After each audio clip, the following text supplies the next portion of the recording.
Spain நாட்டிற்கும் அமெரிக்க நாட்டிற்கும் யுத்தம் நடந்து கொண்டிருந்த காலம் அது.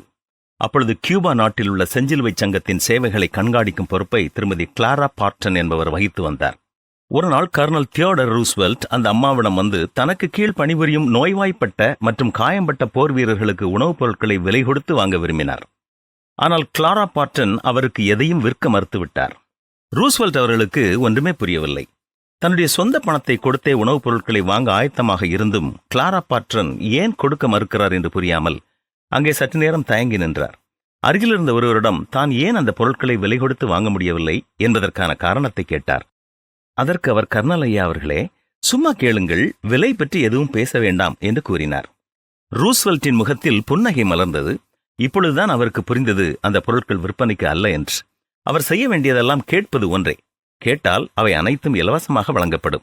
மறுபடியும் அவர் கிளாரா பார்ட்டனிடம் போய் விலையை பற்றி ஒன்றும் சொல்லாமல் காயம்பட்ட போர் வீரர்களுக்கு உணவுப் பொருட்கள் வேண்டும் என்று கேட்டார். தேவையான உணவுப் பொருட்களை பெற்று சந்தோஷமாக திரும்பி போனார். நாமும் நித்திய ஜீவனை பெற்றுக்கொள்வதும் அப்படியே. ரட்சிப்பு என்பது ஒரு இலவச நன்கொடை, அது ஒரு வெகுமதி. இயேசு கிறிஸ்துவின் மூலமாக நீங்கள் நித்திய ஜீவனை பெற்றிருக்கிறீர்களா?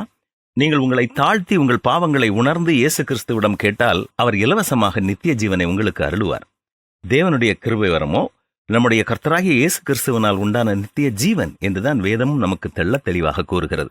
என்ன, கடைபிடிப்போமா?